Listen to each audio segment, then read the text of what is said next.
Well, good evening, everybody, here in Australia, and good morning if you're in the United States.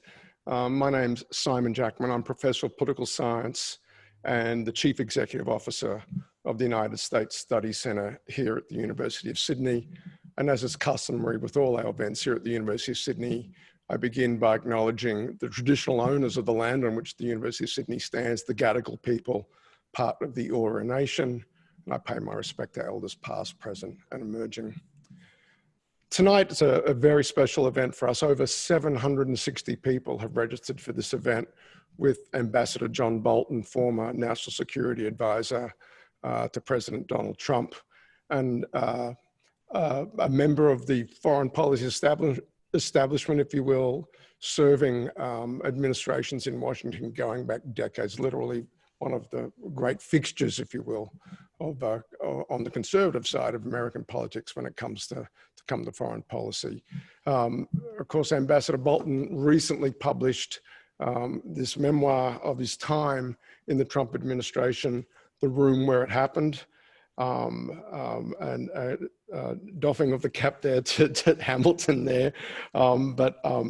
It's been a book that's been out now for a couple of months, and of course, Ambassador Bolton doing a tremendous amount of media around the world to back it in which, you know, among other things, he revealed to Stephen Colbert, of all people, that he began his life in politics handing out leaflets for Barry Goldwater, and his first taste of life in the White House complex was interning for Spiro Agnew back in the Nixon administration, but obviously as an adult, serving in administrations from Ronald Reagan on all the way through, most recently, of course, the Trump administration, where he left government service almost coming up on 12 months ago now.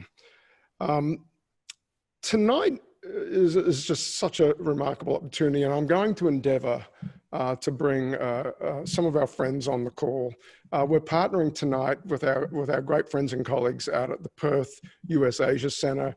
Gordon Flake, the CEO of the Perth US Asia Centre, will be joining me a little bit later in this call. But first of all, and we're just going to dive straight in with Q&A so we can get to as many questions as possible. But I just want to say hello and welcome to Ambassador Bolton from Washington in his office there. Well, thanks very much for having me. Glad to do this, even if virtually. Yeah, and we were just saying before we came on, it's turning adversity into opportunity here, and talking to 700 people largely based in Australia here without having to do the 15-hour or the 18-hour flight or whatever it is from the east coast of the US. Instead, it's a very early start for the ambassador and his staff this morning, so we thank you in advance for that. Mr. Ambassador, I might just dive straight in with a fairly high-level question, and that is, look, one of the signature accomplishments of the Trump administration, in our view here at the US Study Center, is a cementing, if you will, of a strategic mindset in Washington, and finding voice in the national security statement, and that was, you know, came out with great dispatch, but great force, sort of announcing a very different attitude, if you will, different mindset in forming American foreign policy, that we're now in, officially, as it were, an era of great power rivalry, and putting China and Russia firmly in the crosshairs of what America's strategic challenges are in the near term in particular. Then there was some criticism from different parts of the world where, you know, it was criticized as America's got an attitude about China. It's yet to have really a strategy. Now, I'm wondering how you'd react to that, that characterization I offered, and also the criticism from third parties of where things stand with America's strategic mindset at the moment. Is this more than a mindset? Is it starting to operationalize itself yet in concrete strategy? Because that too is a question many of us have here. What is the strategic end state that the United States in particular envisages for the Indo-Pacific? Well, again, thanks very much for having me. And I think this really is the question that I expected would dominate a conversation with folks in Australia for understandable reasons. And I think it is a fair criticism that as of the moment, there is no widely agreed comprehensive U.S. strategy with respect to China, and I think there are a number of reasons for that. Many of them related to the fact that we are only day by day becoming increasingly aware of some of the things China has been doing that turn out to be much more threatening, much more dangerous than we had expected. And I lay out in the book, not at the length I would have, the book's 500 pages long. If Simon & Schuster had given me another 500 pages, I would have been much happier. But, you know, you can only say so much. But I do think, broadly speaking, over the past 3 or 4 decades, American policy and much of the policy of the West as a whole with respect to China has been based on 2 foundational premises. One is that as China abandoned orthodox Marxist principles and opened up to market economics, the expectation was the wealth of the country would grow substantially, which indeed it did, although probably less than what China claims it is in its statistics. And the consequence of this increase in wealth was supposed to produce 2 realities that on which American policy was based. Reality number 1 was the growing economic strength of China would make it into a more customary international player.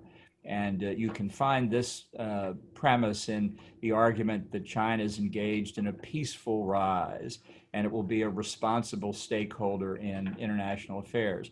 I think we can see, with the benefit of hindsight, and as I say, we're realizing increasingly, that China has not conformed to the international norms, I'll call it, of the OECD countries.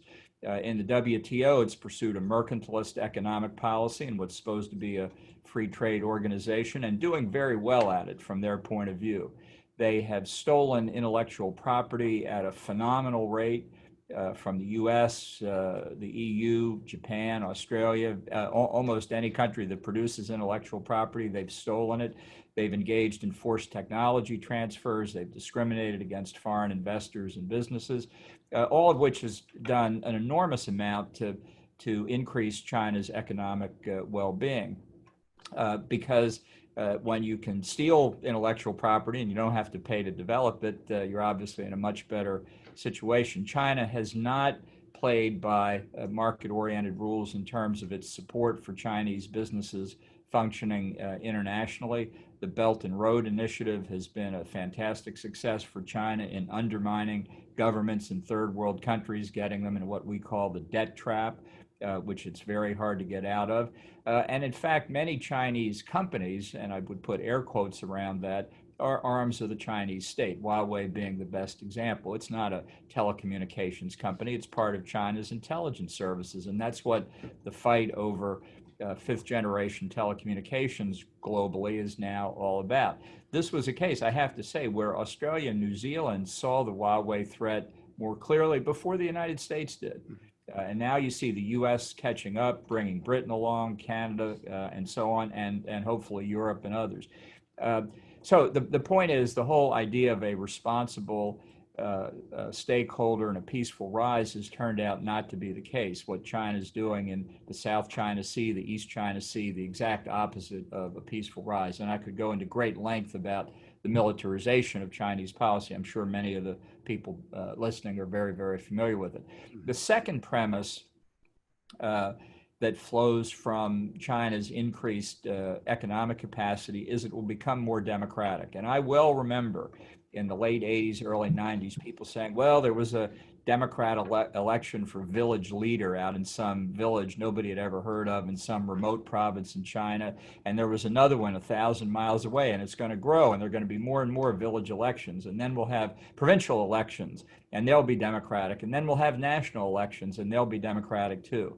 Instead, in Xi Jinping, we have the most authoritarian Chinese leader since Mao Zedong, and there's no prospect, no evidence whatever that democracy is going anywhere except down. Ask the people of Hong Kong if you want news of the latest. Ask the Uyghurs in Xinjiang province. This is a more and more authoritarian society. It believes in what they call civil-military fusion, which is a chilling phrase if you think about it. And maybe even more chilling is the phrase social metrics by which they judge their citizens. They rate them, they measure them, and they judge them. That's not my cup of tea. So when you see these two foundational premises of policy collapsing, obviously you need something else, and we are now in the process of developing that. I do think there is a fundamental attitudinal shift in the United States underway about China, induced in the past 6-7 months by the COVID-19 pandemic, as I think people began to understand how in the early days China lied about the disease, covered up information, engaged in a systematic disinformation campaign worldwide. This is something that we won't know exactly how profound the impact it is, but just as one analogy, possibly, public opinion polls in the United States after the Tiananmen Square suppression of 1989 showed an immediate downward tick in favorability ratings with China, especially among younger people. That has never changed as time has gone on. That cadre of young people who witnessed Tiananmen Square in the U.S. has had a negative view of China for a long time. I think we're going to see the same thing. So in predicting what will happen, whether it's a Republican administration or a Democratic administration, I think this is ongoing and will obviously continue to have an effect at the strategic level too. Yeah, I'm wondering though, I mean, most of your answer there with respect was describing the issue. I think, what does a free and open Pacific, for instance, or the rules-based, and what are the particulars that accompany either fork in the road that we may be coming up on with the election? I agree. I think it would be our assessment, and I suspect it's yours too, that across both sides of politics in the United States, that realization about China is widely shared. But what other pathways to that finding a firmer foothold in on-the-ground policy, perhaps under either a second Trump administration or a Biden administration?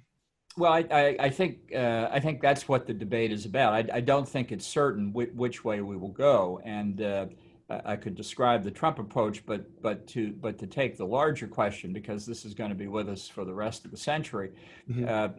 Those who share what I'll call the Henry Kissinger, Bob Zoellick view of China have not given up. If you're a major Wall Street financial services firm that's done a lot in China, you've made a lot of money there, you're not about to renounce the investment plan that you've been pursuing for a long time. So the debate is changing, but it's hardly won. I think there are a number of things that the United States has to do, some of which Trump has done, others remain uncertain. I think China has to be held to account rigorously on trade rules. I think what they've done in the WTO is absolutely unacceptable. And I don't think the United States or anybody else has to sit back and take it. I don't think we've done nearly enough. One proposal I made while I was in the White House that actually Trump said he liked, but nobody's done very much with because it's pretty wide sweeping, would be to have a simple rule with respect to imports from China. There will be no imports from China that rest in whole or in part on stolen American intellectual property. I mean, that's the kind of strike I think you need to get their attention. I think there's much more that needs to be done in terms of building a coalition, if you will, in the Indo-Pacific region. I think the Japanese, the Indians, certainly Australia, there are other players as well, are much more attuned to the need for this kind of cooperation than the U.S. is yet, although I think the U.S. is moving in this direction. And I think the nature of the Chinese military threat needs to be understood much more than it has in the United States. And I think it's going to continue to put upward pressure. It should put upward pressure on the U.S. military budget. But China's military advances cover a wide spectrum. It's not just building naval and air bases in the South China Sea. It's one of the most extensive and advanced cyber warfare programs on the planet. It's a reach into space. It's building a blue water navy for the first time in 500 years. It's upgrading their nuclear and ballistic missile capabilities, developing area denial and anti-access weapons systems to push the U.S. and allied navies back from the Chinese coast, implicitly threatening Taiwan and other strategic areas. It's a very, very disturbing. And obviously, this military buildup has economic possibilities. If China succeeds in making the South China Sea a Chinese lake rather than international waters, the oil supplies from the Middle East to Taiwan, South Korea, and Japan are very much in jeopardy. So there's a whole range of things that the U.S. needs to do, and we are playing catch up. We're playing. Come back to Huawei as an example. Look how far into fifth generation we got before we realized what the Huawei threat was, and that's only emblematic of the need for a lot of catch up to be played. So I think the debate is wide open on the strategy. And I think although we're not where we ought to be in the United States, we're also way ahead of players in places like Europe. I think in Asia Pacific, more thinking has been done on the subject. But look, it took over a year, just as an example, to get the United Kingdom to agree they were going to cut Huawei out of fifth generation. It was hard, with a conservative government, no less, Theresa May, then Boris Johnson. And progress is slower on continental Europe. So that's another metric of the distance that we have to go. Yeah, okay. I might hand over at this point to Gordon Flake in Perth. Gordon? Indeed, Ambassador Bolton, my greetings from the west coast of Australia, what we like to refer to as Australia's Indian Ocean capital. And you can rest assured that in addition to the interest that's in Sydney and Canberra on the east coast there's a very large community here on the west coast deeply interested in your book and in your views, and that extends into the region. We have with us on the call today viewers from some 26 different countries, a large portion of them in the Indo-Pacific, who are interested in your views. Now, if I might kind of kick off with a little bit of a political question, I'm sure that in your decades in Washington, D.C., you encountered many flakes, but only a few of them have actually had the name flake.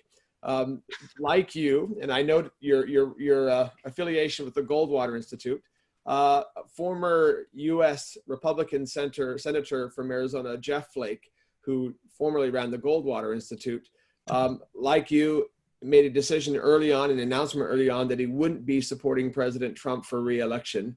But just this past week, Senator Flake came out and said that on the core issues of American democracy, he found Joe Biden to be more conservative than President Trump. Given all the things that you outlined in your book and the comments that you've made since then, what's keeping you from taking that next step? Well, I don't agree that Joe Biden is conservative enough. Let's put it this way. Look, in analyzing Donald Trump, and I think I lay this out in great detail in the book, he doesn't have a philosophy.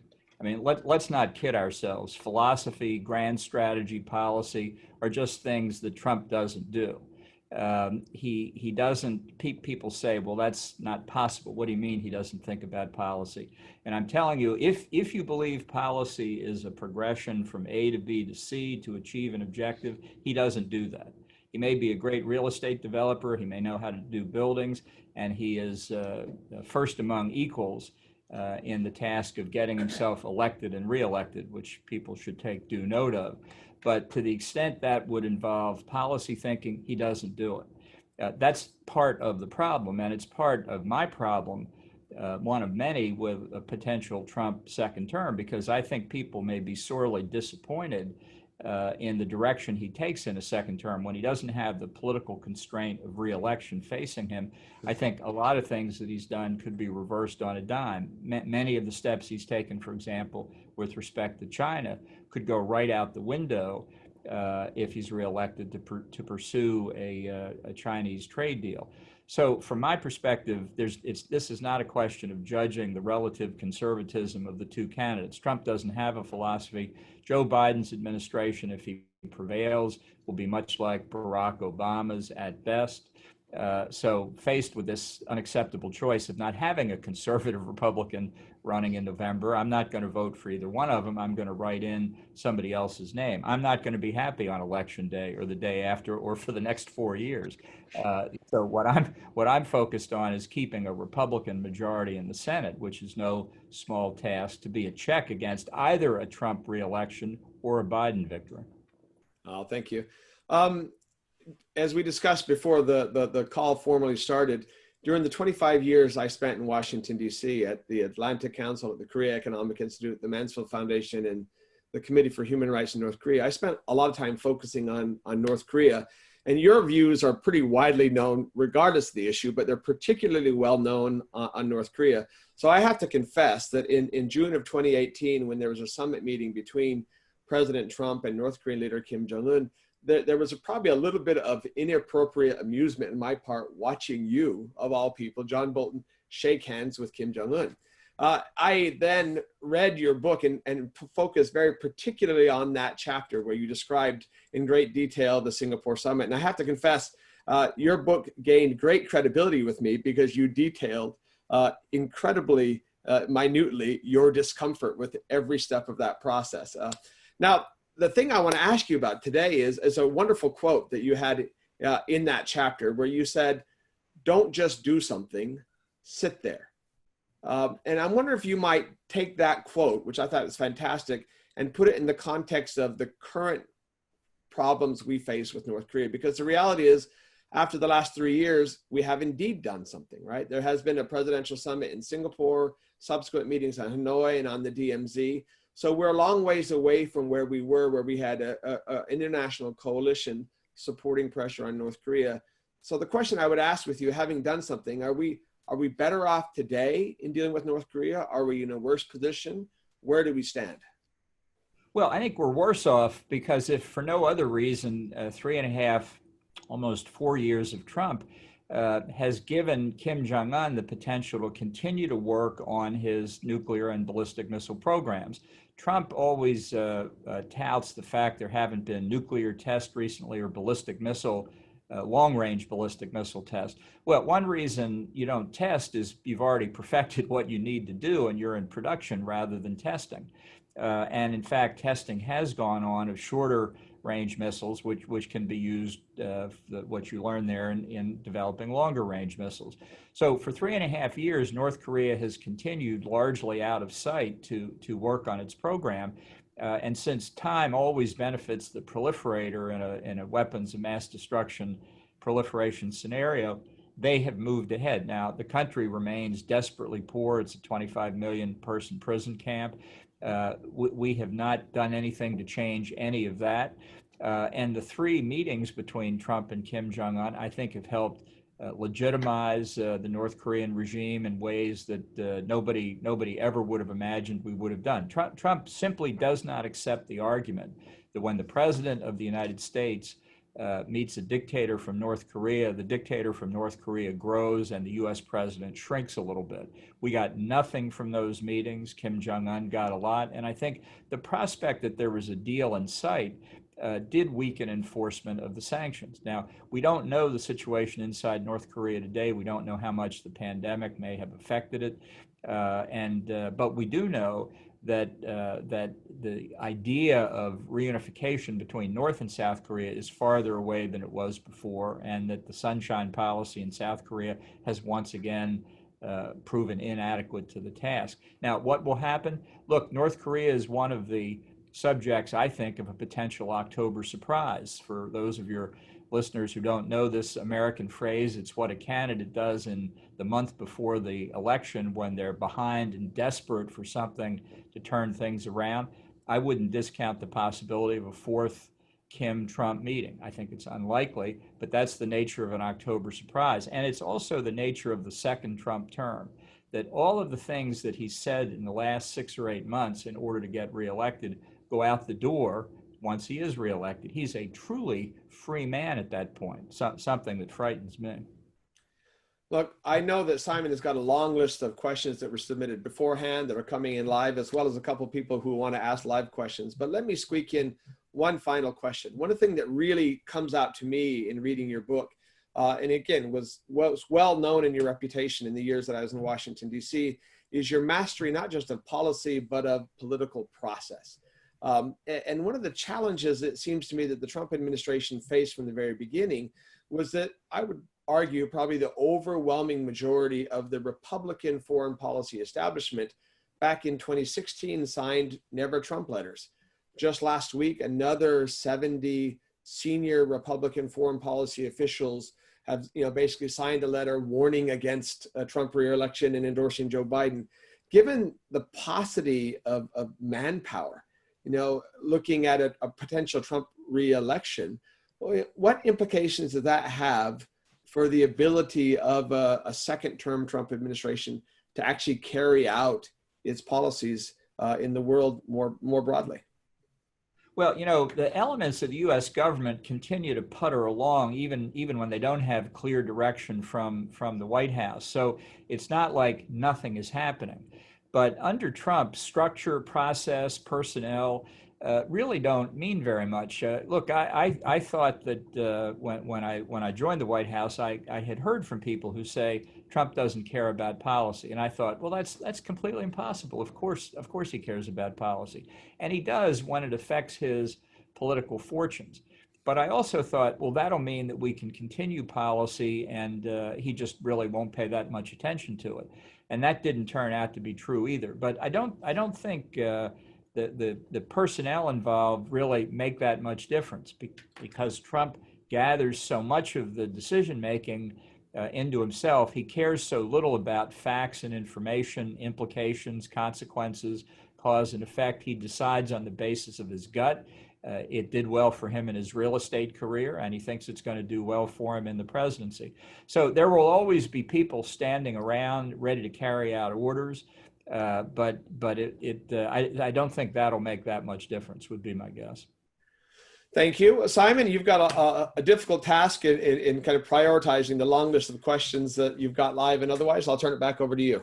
An embarrassment of riches. Thank you, Gordon. And first cab off the rank, so to speak, is a member of Gordon's board, former Minister for Defence and Minister for Foreign Affairs for Australia in Labor governments here in Australia, the Honourable Stephen Smith, joining us from Perth. Are we ready to bring Stephen? There he is. Good evening, Stephen. Hi, Simon. Thanks very much. And to you and to Gordon, well done for getting the Ambassador's presentation and question and answer session. Ambassador, thank you very much. I just want to focus on one of the aspects of your book, which is essentially President Trump's potentially capricious treatment of allies.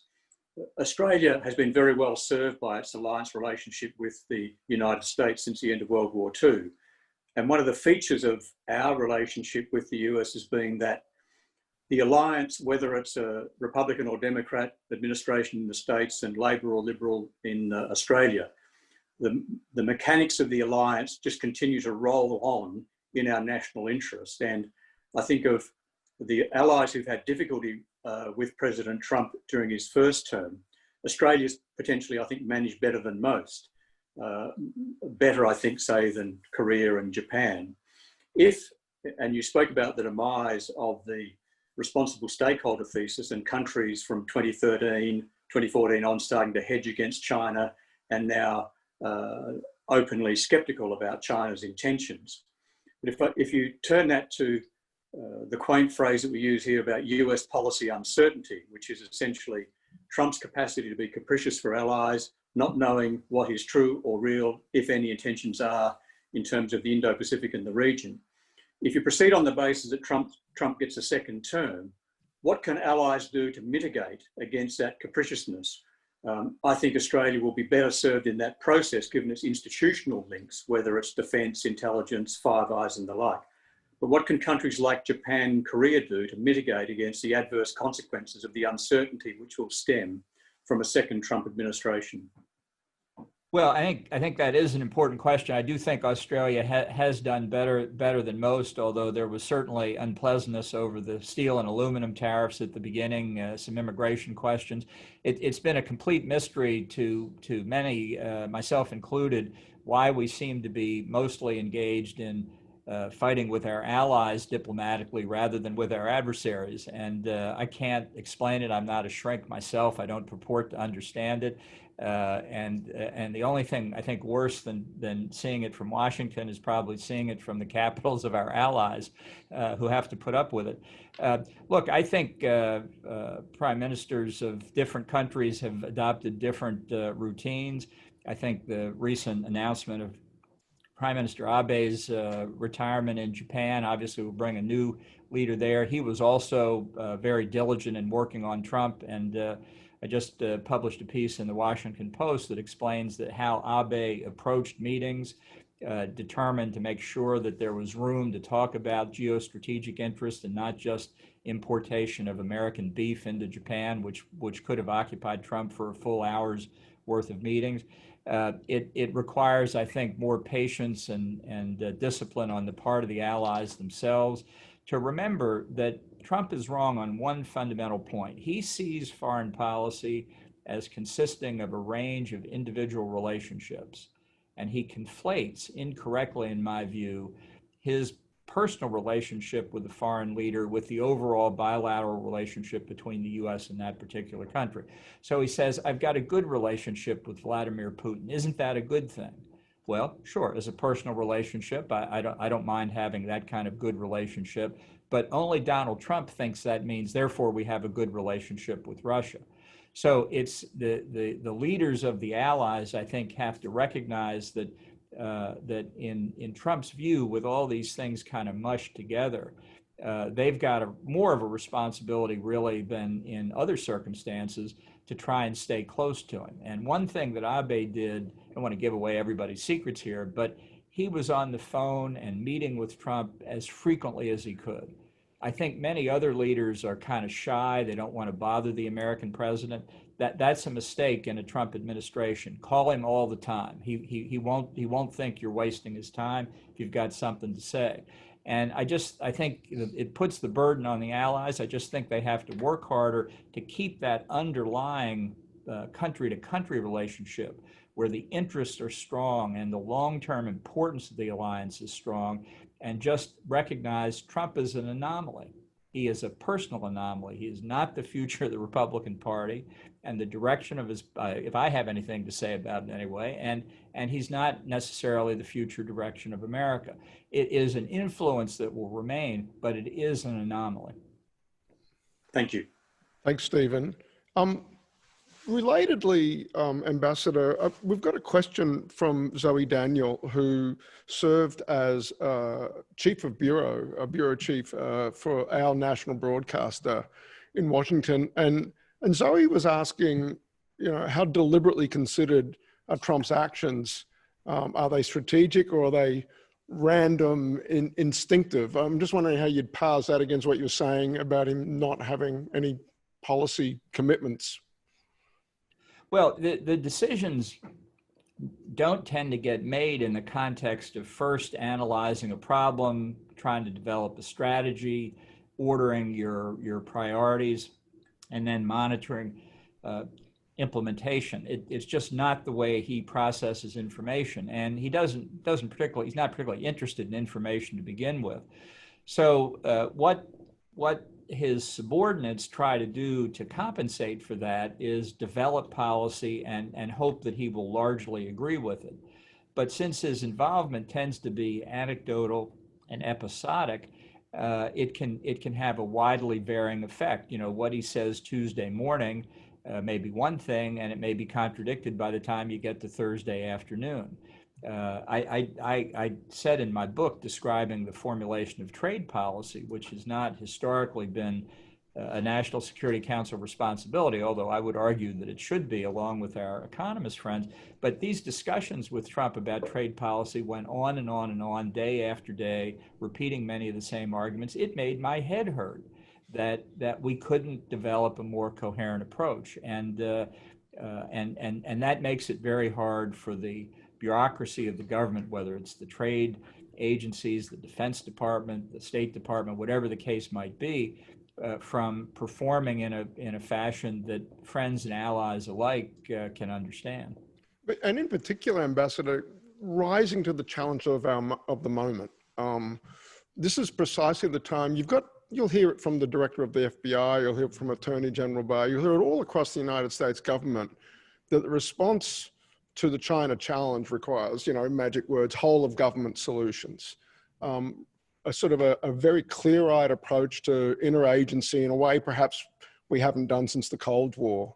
How does the United States meet that challenge when, as you've said a few times now on this call, the commander-in-chief really hasn't got the intellectual appetite or the instinct to see trees, let alone perhaps policy forests and sort of an ensemble of policy that, frankly, this struggle for primacy with China on the one hand, that is understood to be the great challenge of our age on the one hand. Where's the policy follow through on that sort of integrated policy in particular, if the commander-in-chief isn't going to drive it? And to add to that, without people like yourself or precisely, the foreign policy experts who would normally implement that type of thing. Yeah.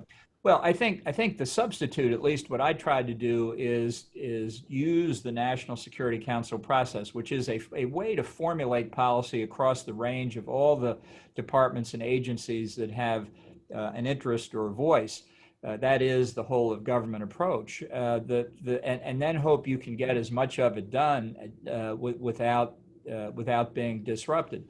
And I think we were successful there in a number of in areas, but the fact is there's not going to be a comprehensive approach while Trump is president. His entire way of doing business is just simply contrary to that. And I think there's a fertile field here for scholars in the future to contrast how Dwight Eisenhower, still in the early days of the Cold War, with his military background as a strategic planner, used the National Security Council process. It was formed under Truman, but really developed under Eisenhower, compared to how Trump does it. I think if Eisenhower came back to life today and walked into the NSC offices in the White House, in the old executive office building, he would just throw his hands up in despair that this was the way America was formulating its policy. And it's attributable to one person.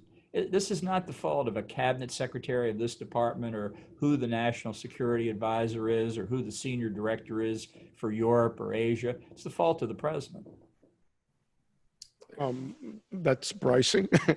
It leads to a question from one of our students, Denise Bartamote, pardon me.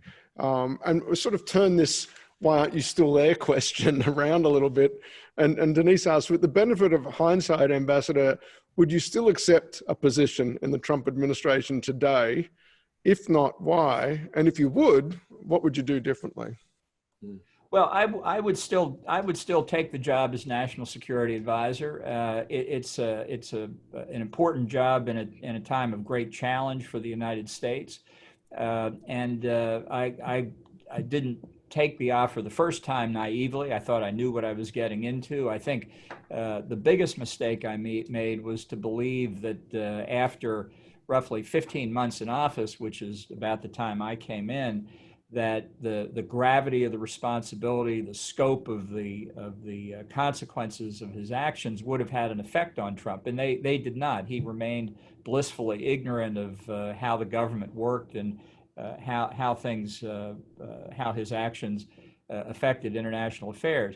So I think what I would have tried to have done would have been to have a broader approach rather than getting sucked into the today is Tuesday, what are we going to do today kind of approach. I think it's almost impossible, and in that sense I think a rapid circulation of officials may not be as bad as people think, because if you bring new people in, I think they'll resist this tendency toward chaos, and I think that's entirely a good thing. But it goes to the point I've made in discussion since the book came out, why I fear a second Trump term. I think the damage that he has caused in domestic American politics and in international affairs after one term can be fixed. In fact, I'm quite optimistic about it. I think it's easier than some people think.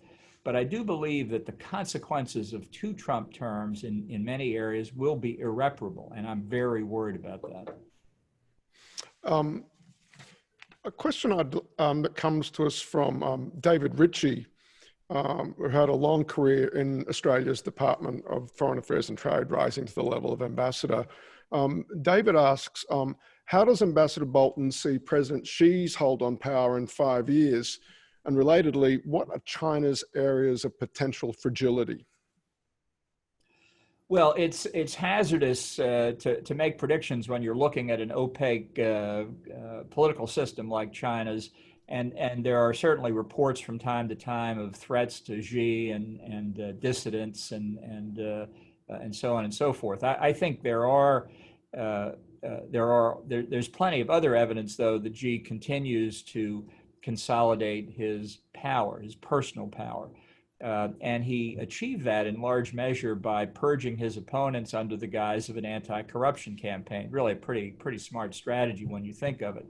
So, I've been asked for a prediction. I'll give one. It's worth what you're paying for it. But I think his position in 5 years will still be very strong, and I think the system will continue to be autocratic. What its weaknesses are, though, I think are not as well appreciated as they might be. I think the continuing fallout of the one-child per family policy and the imbalance of marriage-age men to marriage-age women is something that still has deep and really not well understood implications inside Chinese society. And I don't think we know what the consequences of that will be. I think what's happening with the Uyghurs in Xinjiang is something that will have an internal effect, but will have a considerable effect internationally as the cover-up of the COVID-19 virus did, as I discussed before, and these external affairs will weaken China's place. I think the one that remains uncertain and that may be the biggest question of all is Hong Kong. When the handover agreement was negotiated between Britain and China, Milton Friedman in the U.S. said one of two things will happen. Either Hong Kong will become more like China, or China will become more like Hong Kong. Unfortunately, the trend is in the first direction, but this isn't over yet. And I think that I'd be surprised if what's going on in Hong Kong hasn't had a below-the-surface effect across China.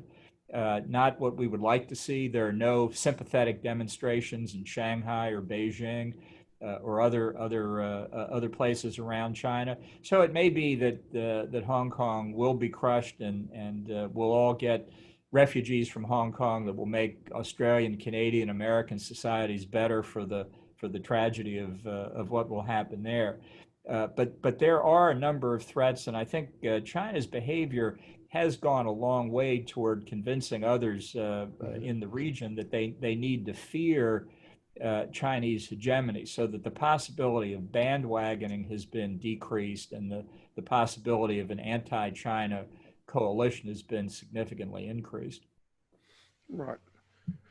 And I'd like to bring onto the call at this point a member of the board of the United States Study Center, Stephen Conroy. Stephen served as Minister for Communications in a Labor government. I was leader of the opposition, actually, pardon me, leader of the government in the Senate, in the Australian Senate.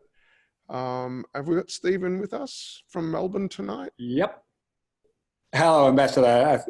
A great pleasure to listen to you tonight, our time. I wanted to seek your views on a comment made in our last Prime Minister's memoir, Malcolm Turnbull.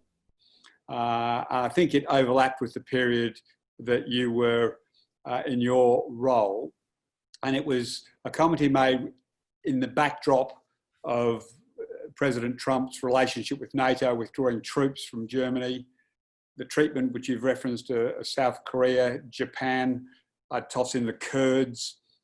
And Prime Minister Turnbull described in his book that Australia considered doing a FONOP in the South China Sea, but didn't ultimately have the confidence that America would have its back. And given how you've described the way he could toss overboard everything to get a good trade deal with China, how would you suggest that Australian governments try and communicate to the Australian public that they should get behind a second-term Trump government and the traditional strength of our alliance in that situation?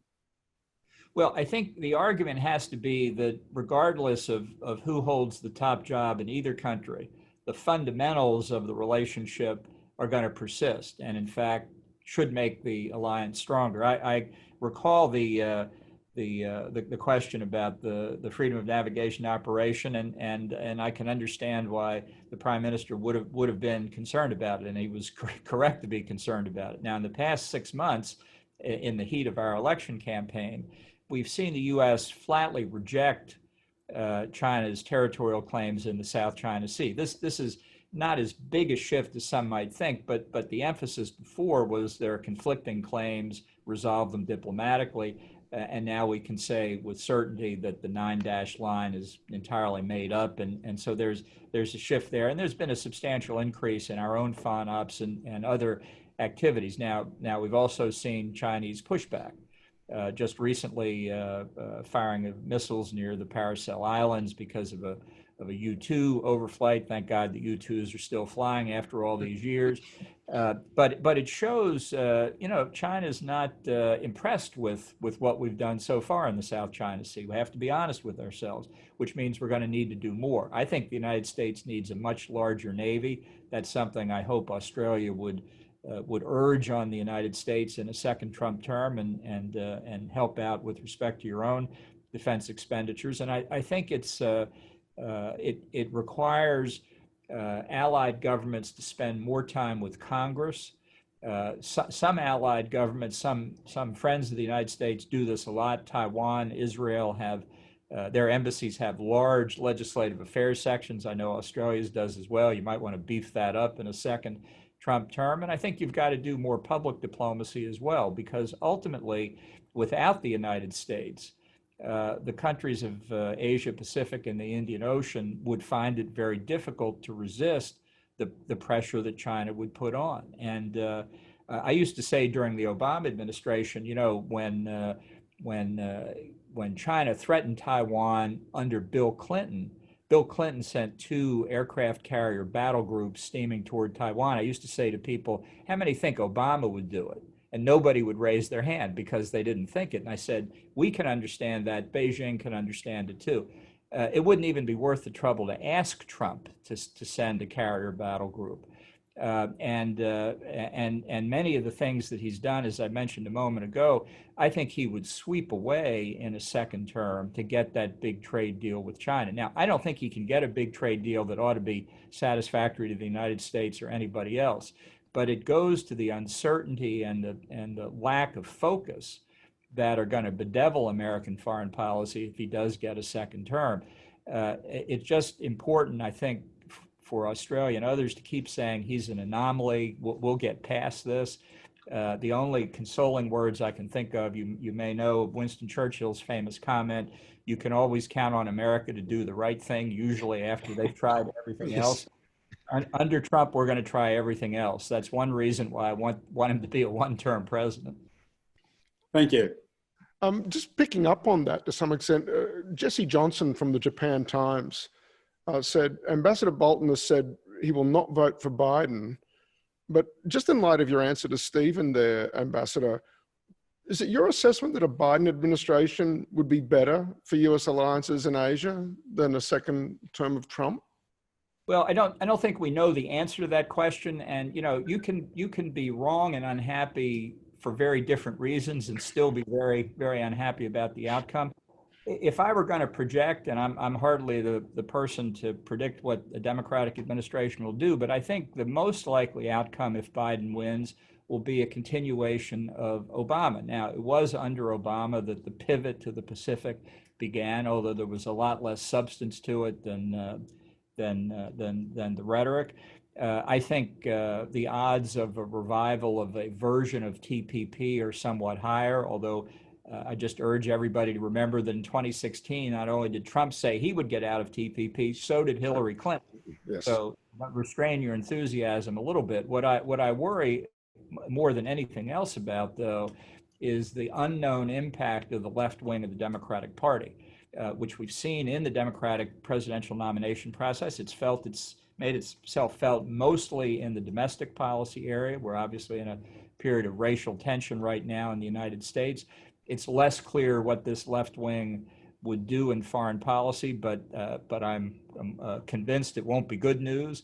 And the question is how much Biden resists it. So I think while policy will be more coherent in a Biden administration, it will still be the subject of great struggle.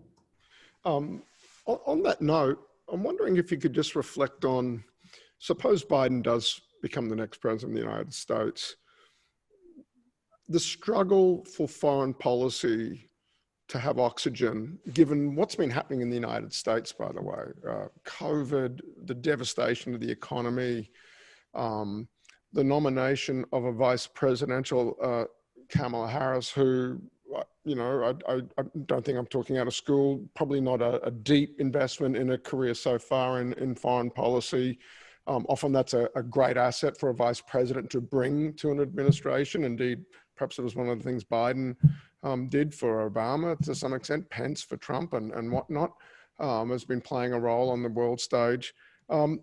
Just your assessment, looking ahead again, that, you know, and you've been in government in different administrations, just the way that foreign policy competes for the attention of the principal when everything's flashing red at once. Just looking ahead to the next 4 years, if there is a change to a Democratic administration, how you see that struggle playing out, less so perhaps just where the left might take them, but just the salience, the ability to get it on the agenda, particularly some of the things we've been exercised about on this call, the grand challenge that China poses and has been articulated as such by the Trump administration to begin with. Well, I think it will be easier under a Biden administration than under a Trump administration because Biden has had a much more conventional career and has had extensive involvement in international affairs. Now, Bob Gates, who was defense secretary both for Bush and for Obama, wrote in his book that Biden has been wrong on every major foreign policy issue for the last 20 years. So it's not just my opinion here about what he'll do. But I think in terms of interest and recognition of the priority that national security has to have, I think that is not going to be a hurdle in the administration. And I do think, although we've made a complete mess of handling the pandemic under Trump, because as you may have noticed, there's no strategy involved here. Why should there be because of the virus when there isn't any strategy in anything else either? But we are going to come to the end of this. We are going to get a vaccine sooner, hopefully, rather than later. And it's the vaccine that will allow people to go back to something more like normality before it hit. And that'll just take a huge area of concentration domestically off the table. So I think really Biden will do more in international affairs just because his long career in American politics has had him in that place for a long time. Yeah. Just talking about the election, another question from someone here at the University of Sydney, Susan Banky, Russia and the upcoming election. You know, what mitigation strategies have been or should be put in place to tamp down malign interference from, well, Russia in particular, but perhaps other foreign actors as well? Well, it's Russia, China, and Iran, according to public statements by our intelligence services. I think the Russians are perhaps in the lead, but China is not far behind. And by the way, China has had much broader efforts to influence public opinion in America, shaping it even before you get to the elections. Vice President Pence made a big speech on that last year, well worth reading in our context. And this is nothing new from Russia or the Soviet Union before it. In George Kennan's famous long telegram from Moscow, he talked about Russian efforts to influence opinion in America and sow distrust in the United States. We remember the communist efforts to take over the movie industry in Hollywood because that was the social media of the 40s and 50s. So nobody should be surprised by this. And I would say one achievement that I'm proud of is that we changed the rules for offensive cyber operations by the United States government from the Obama's very restricted ability to do that because they didn't want to weaponize cyberspace to helping to give us a capability, which we exercised. Paul Nakasone, the head of Cyber Command and NSA, has talked about this publicly. We've exercised during the 2018 elections, and I have every confidence we're exercising as we speak. So the environment is different, and the effort would be to create deterrence that says to Russia, China, Iran, or anybody else, you will pay a higher cost than you realize if you interfere in our elections, which I believe they did in 2016. I believe they're still doing it. I think it's an act of war against the Constitution, and we ought to be unsparing in our response to it. Just a couple of minutes to go. I want to try and sneak in two questions. One is, wearing your hat as a national security professional, how much damage is COVID doing to the United States' capacity as a nation? Now, there's the soft power hit around the world, watching the greatest, largest, richest democracy in the world just not articulating a national strategy. But from all the other things that are vectors of state power, from the readiness of your military, to the strength of your economy, to the mindset of your politicians' resolve and focus, I'm wondering if you could, how quickly do you think the United States can get its mojo back, both in a soft power way, but in those practical terms as well, Ambassador? Well, the only area I'm really worried about is the economy, although that's obviously where we've taken the biggest hit. And I think there's no doubt that the economy is the basis for the projection of political and economic power as well. That's why engaging China on economic turf is important. You know, the way we have approached the pandemic, which unfortunately is also true of a lot of other countries, is we took a big economic hit. We may not have needed to. I mean, I think our reaction was late and inadequate. And then when it did occur, it was too strong in some respects. I think we're still going through it with respect to education. You know, is the choice only between all the students go back to school, or none of the students go back to school and it's all virtual? And somehow we've managed to pick one of the two extremes, and it didn't need to be that way. And I think until we get, I would disregard the stock market, which is looking forward to the post-vaccine economy. It doesn't reflect where we really are. There's still a lot of pain going around. Until we get that fixed, it's going to be difficult to get back to a more typical American approach, I think. And last question for the evening, Ambassador, and that is, with a conservatism in the United States at the moment. I saw an interview you gave with Jake Tapper on CNN just a few days ago, and you were lamenting the fact that there's no William F. Buckley. You know, where are the intellectuals? Where are the ideas in this era of Trump, where the leader of the Republican Party is a policy-free individual?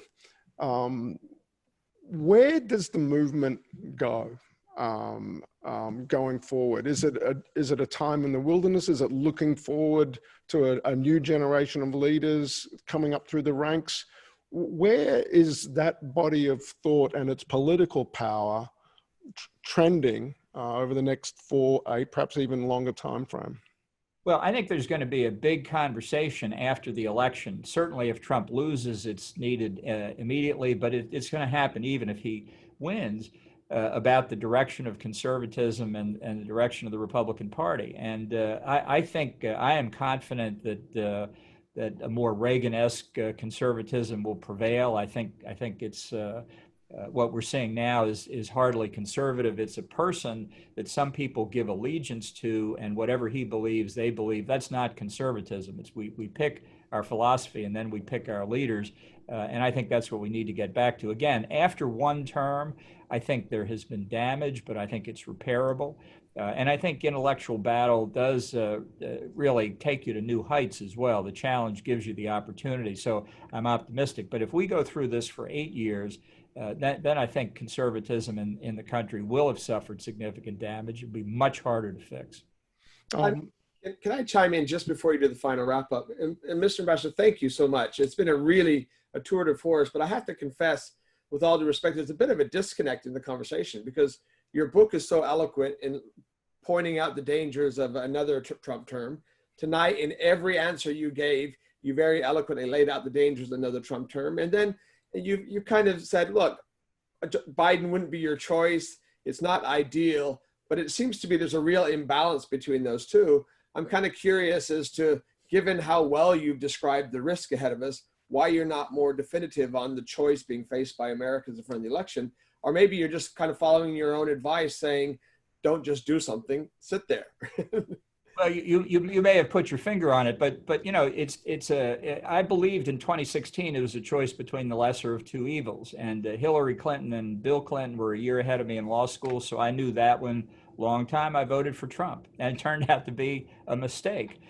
So I don't plan to repeat that mistake, but I also don't think Biden is the right answer either. And I think the unknown of the effect of the left wing of the Democratic Party worries me quite a bit. So I think you have to reconcile in your own mind your philosophy with your practical approach, and that's why I'm going to do a protest vote. That's the only way I can describe it. Again, I'm not happy about that. I'd much rather be voting for Ronald Reagan again, but he doesn't seem to be on the ballot.